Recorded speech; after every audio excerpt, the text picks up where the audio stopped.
Hallo, hier ist Sarah Schmid mit einem neuen Video. Ihr habt euch ja ein Video gewünscht zum Thema Ernährung und wie wir das machen. Ich habe festgestellt, dass das ein ziemlich umfangreiches Thema ist. Habe das Ganze also in 3 Teile geteilt jetzt. Das hier ist der erste Teil. Will ich euch im ersten Teil erzählen, wie wir zu dem gekommen sind, was wir machen, und will euch die Studien von Weston Price vorstellen. Im zweiten Teil soll es dann detaillierter um die Ernährungsprinzipien gehen, die wir anwenden, und im dritten Teil will ich euch zeigen, wie wir das ganz praktisch im Alltag machen. Ja, große Preisfrage: Was ist gesunde Ernährung? Ich habe mich viele Jahre darum gedrückt, mich darüber festzulegen oder mir so detailliert Gedanken zu machen, weil es eben so viele verschiedene Auffassungen gibt dazu und auch einen Haufen widersprüchliche Studien, und sowieso ist es schwierig, auf ein Lebensmittel zurückzuführen, wie sich es auf die Gesundheit auswirkt, weil so viele Faktoren die Gesundheit beeinflussen. Und also ja, dann kommt noch dazu, dass Studien zum Teil verwendet werden, um Meinungen zu unterstützen. Wenn man dann genauer hinguckt, findet man, dass die Studie das gar nicht hergibt, das, was dann da rein interpretiert wurde, aber es wurde trotzdem gemacht. Bei der China Study zum Beispiel, wenn man da genauer hinguckt, dann kann man die Schlüsse gar nicht daraus ziehen aus den Daten, die da zugrunde liegen. Aber jeder schwört halt so auf Science und was auch immer das dann ist, Paleo oder vegetarisch, vegan, makrobiotisch, roh vegan, nach Schnitzer, und ach, es gibt eine riesengroße Palette, wo man sich dann was aussuchen kann. Aber wie soll man dann wissen, was langfristig wirklich gesund erhält? Da fehlen die Langzeitstudien und die richtigen Belege. Aber wenn ich jetzt was gravierend ändere, dann hat das natürlich Auswirkungen, die vielleicht in ein paar Jahren erst sichtbar werden.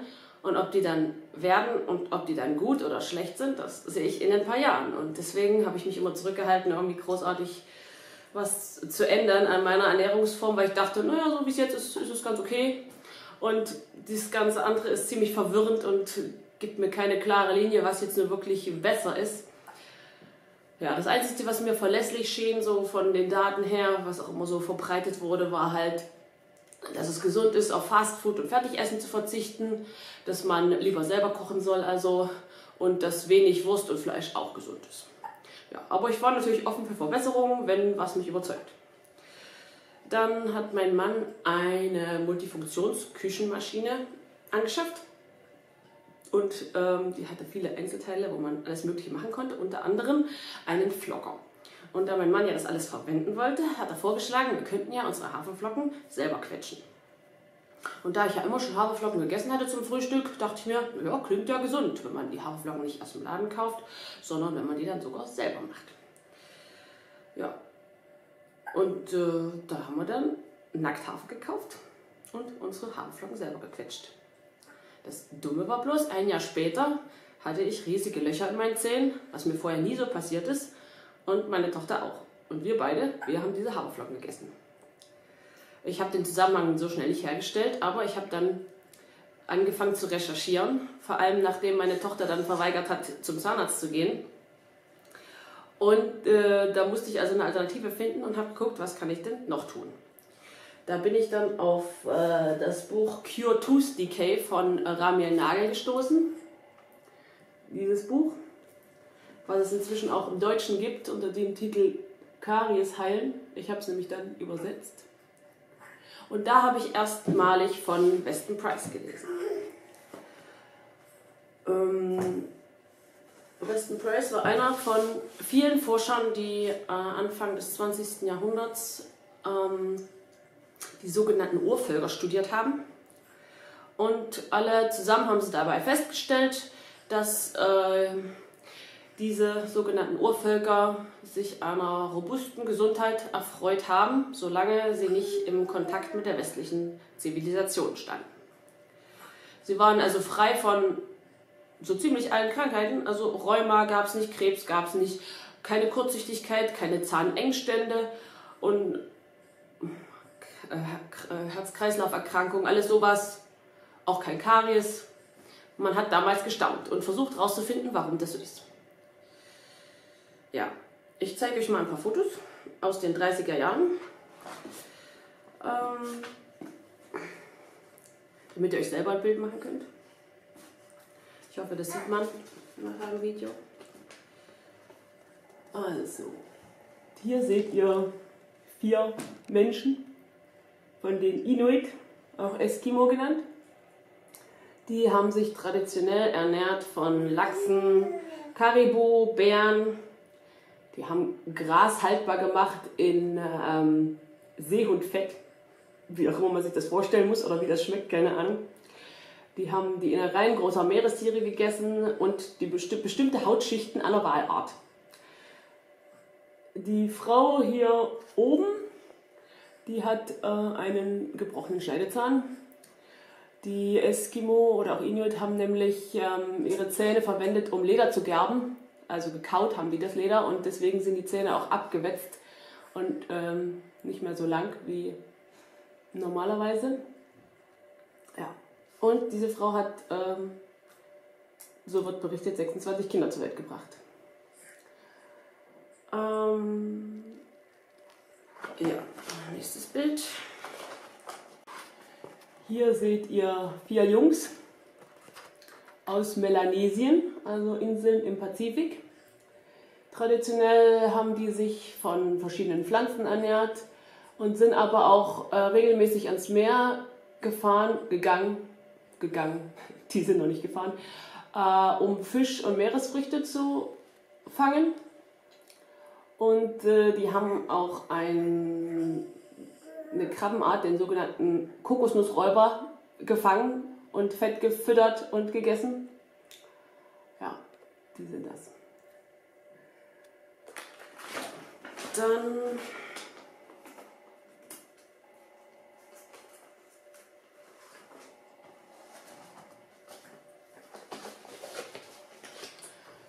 habe ich hier im oberen Bild eine Maasai-Mama mit ihrem Baby. Die Maasai waren Nomaden, sind es zum Teil noch. Die haben vorwiegend von den Milchprodukten ihrer Tiere gelebt, haben also Milch, gesäuerte Milch, Fleisch und Rinderblut gegessen, hauptsächlich. Im unteren Teil seht ihr eine Kikuyu-Mama mit ihrem Baby. Das waren Ackerbauern, haben also vom Ackerbau gelebt vorwiegend. Und dann habe ich noch ein Bild.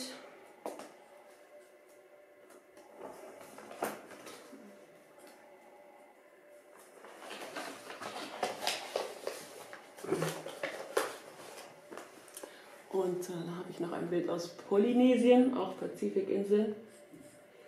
4 Frauen von verschiedenen Inseln.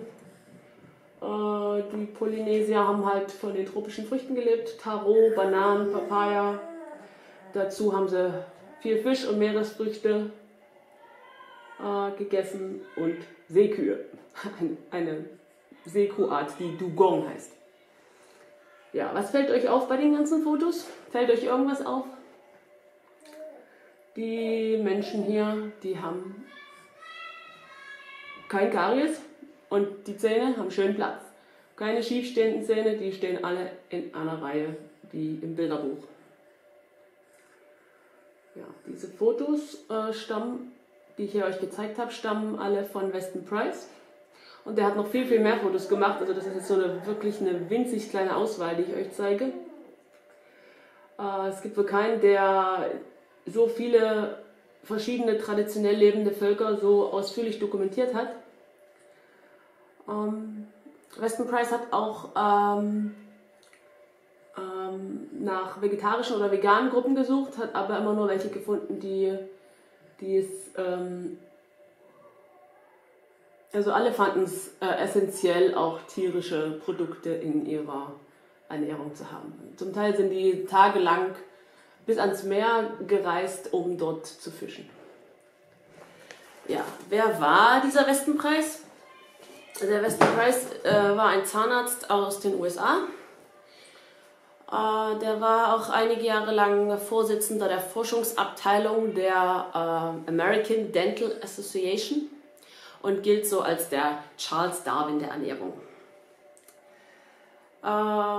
Sein eigener Sohn starb allerdings an den Folgen einer Wurzelbehandlung, die er selber durchgeführt hatte. Und ihn trieb die Frage um, warum die Menschen in seiner Gesellschaft, in der westlichen Gesellschaft, so krank waren und wie es vielleicht irgendwo anders geht und wie man es vielleicht besser machen könnte. Er hat also in mehreren Reisen in den 30er Jahren so ziemlich die ganze Welt bereist. Also er war bei den Inuit, bei Indianern in Nordamerika, bei den Maasai und bei anderen afrikanischen Stämmen, bei den Bewohnern auf den äußeren Hebriden, also da nördlich, ganz im Norden von Schottland, bei den Bewohnern in Schweizer Alpen, bei Indianern in Südamerika, auf den Pazifikinseln, in Australien, in Neuseeland. Also der hat ganz viele traditionell lebende Gruppen bereist und hat Fotos gemacht, hat auf Karieshäufigkeit hin untersucht, hat ganz lange Listen mit wie viel Karies, wie viel Prozent und wo, und Zahnengstände und Krankheitsanfälligkeit hat er notiert. Hat Lebensmittelproben genommen und im Labor untersuchen lassen auf Mineralstoffe und die damals bekannten Vitamine. Und die Schlussfolgerung, zu der er gekommen ist, mal vereinfacht dargestellt, sehr vereinfacht, aber um das Ganze zusammenzufassen, ist, dass die traditionelle Ernährung ungefähr 4-mal mehr Calcium und 3- bis 6-mal mehr Phosphat enthält und 10-mal mehr fettlösliche Vitamine, also die Vitamine E, D, A und K. Im Vergleich zur modernen Ernährung. Da gibt es hier so eine kleine Grafik im Buch Karieshallen. Der schwarze Balken oben, im oberen hier, sind die fettlöslichen Vitamine. Schwarz ist die traditionelle Ernährung und der helle Balken ist die westliche Ernährung. Also ist im Durchschnitt, ne? Der hat ja mehrere verschiedene Völker besucht. Und hier unten die Mineralstoffe, der schwarze Balken auch wieder die traditionelle Ernährung und darunter die westliche Ernährung.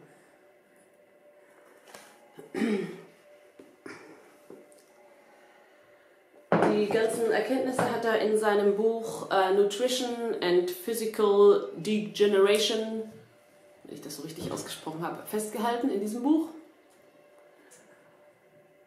Da kann man die ganzen Reisen nachlesen und hat er uns einzeln aufgeschlüsselt, wie die Karieshäufigkeit hier und da und überall war und wie sich die Menschen jeweils ernährt haben. Ihr erinnert euch ja an die Fotos, die ich euch eben gezeigt habe. Ich zeige euch mal noch mehr Fotos von Westenpreis.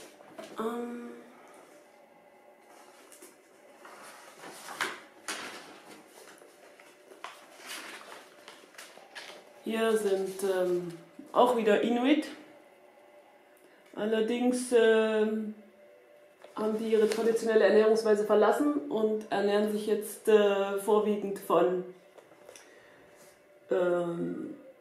Weißmehl, Zucker, Marmeladen, Sirup, Kuchen, Süßigkeiten, Früchten und Gemüsen in Dosen, weißem Reis, Tee, Schokolade, Pflanzenfett und kleinere Mengen an Eiern, Fleisch und Milch.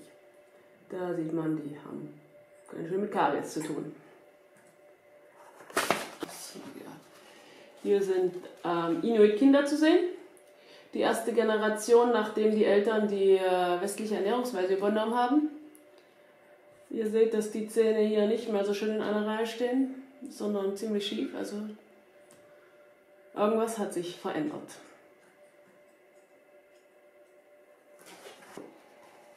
Hier sind auch Menschen aus Melanesien. Habe ich euch vorhin ja die 4 Jungs gezeigt.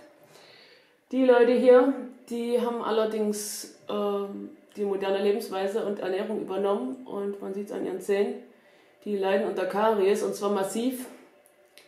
Die Importwaren damals, die waren noch sehr viel mangelhafter als vieles, was wir heute essen.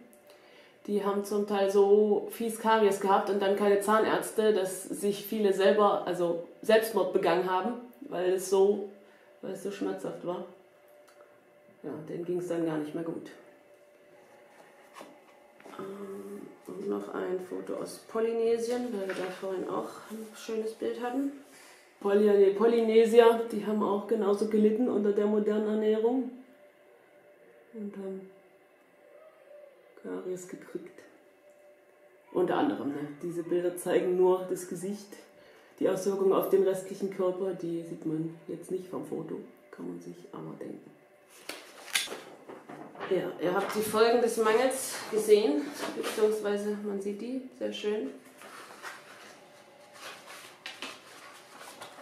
Das, wie gesagt, ist das Gesicht ja nur ein kleiner Teil, aber der Mangel beeinflusst ja das ganze Skelettwachstum. Also wenn die Kinder dann unter diesem Ladenessen Importwaren aus sonst wo aufgewachsen sind, hat das auch das Skelettwachstum beeinflusst und bei den Mädchen auch das Wachstum vom Becken. Weston Price berichtet, dass die Geburten bei den Ureinwohnern schnell gingen normalerweise und aber die Kinder dann, von denen, die westliche Ernährung übernommen hatten, hatten dann plötzlich keine schnellen Geburten mehr, sondern wurden dann oft nach tagelangen Wehen in die Krankenstation gebracht. Die Geburten waren also plötzlich überhaupt nicht mehr leicht und schnell. Außerdem stellte Weston Price fest, dass die Anfälligkeit für Krankheiten zunahm. Tuberkulose war ziemlich verbreitet damals und auch psychische Erkrankungen, Depressionen und sowas. Ich habe noch ein paar mehr Fotos für euch. Ich habe mal hier einen Vergleich.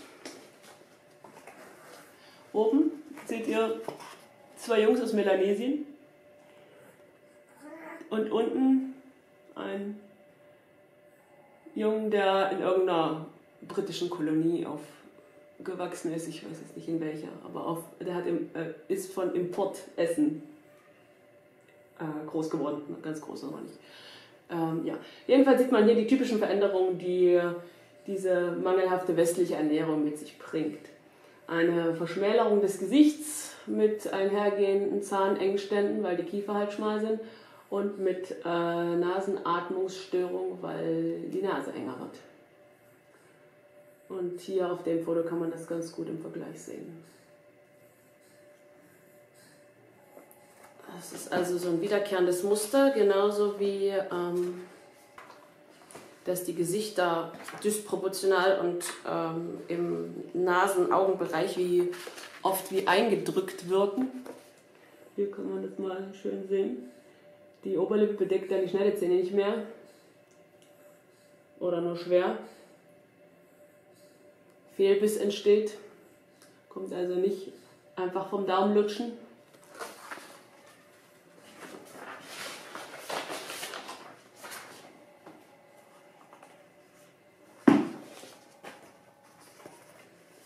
Hier sieht man es auch nochmal.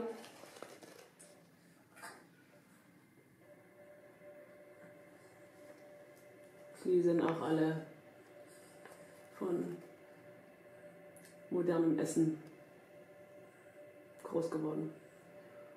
Und man sieht die Veränderung des Gesichts, die nicht mehr so schön ebenmäßig sind wie unter traditioneller Ernährung. Der Junge hier oben, der kriegt keine Luft durch die Nase, weil seine Nase so eng ist, hat Weston Price berichtet, und seine Zähne stehen auch total schief. Also der Kiefer gibt nicht genug Platz. Diese Gesichtsveränderungen sind sehr typisch. Die sind nicht immer so ausgeprägt. Also unsere Ernährung ist besser als die, bei denen damals vorwiegend war, die sich so modern ernährt haben. Aber wenn man genau hinschaut, findet man heutzutage eigentlich bei uns kaum ein Gesicht, was diese Veränderung nicht bis zu einem gewissen Grad aufweist. Also es gibt kaum Gesichter, die wirklich so ebenmäßig und schön sind wie von den Menschen, die ich euch am Anfang gezeigt habe. Was Weston Price noch beobachtet hat, ist, dass es von einer Generation auf die andere halt sich deutlich verschlechtert, sobald die Eltern ihre Ernährung ändern. Hier sieht man jeweils Vater und Sohn, zweimal Indianer aus Südamerika. Der Vater, die Väter sind noch mit der traditionellen Ernährung aufgewachsen, haben die dann aber als Erwachsene geändert und die Kinder, die sie dann gekriegt haben, haben nicht mehr die schön stehenden Zähne. Es wird also nicht vererbt, also die müssten ja eigentlich schöne breite Kiefer vererben. Und sie haben sicherlich auch die Gene dafür geliefert, aber wenn dann die Nährstoffe nicht da sind, dann kann das genetische Potenzial nicht ausgenutzt werden.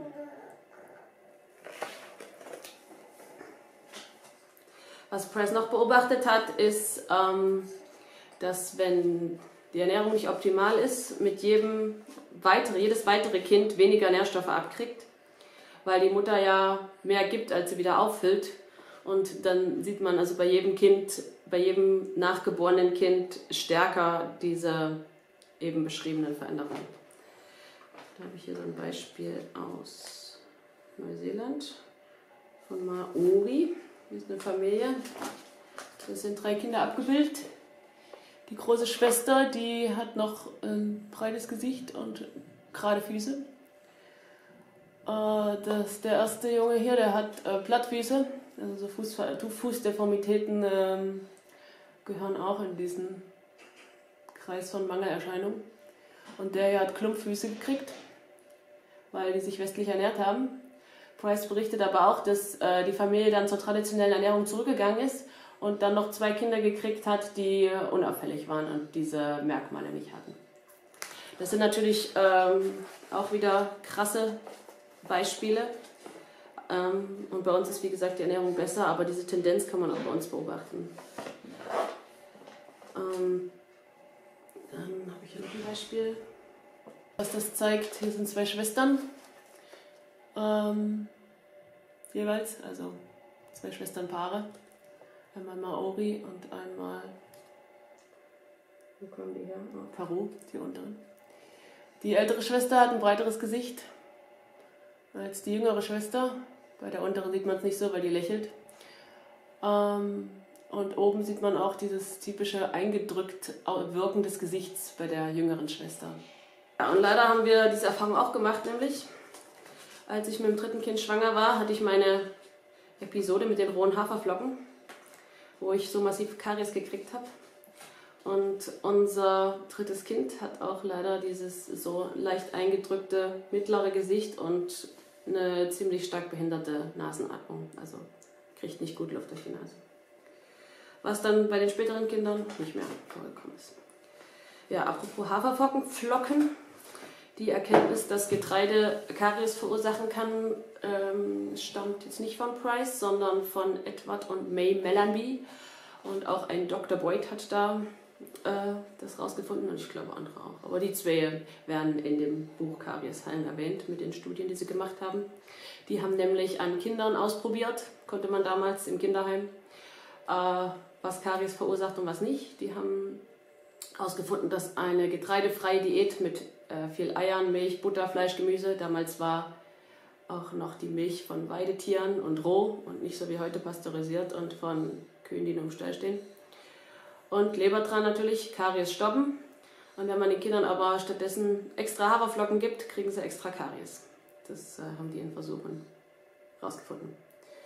Weston Price selbst hat Getreidekonsum propagiert aus frisch gemahlenem Getreide und Vollkorn.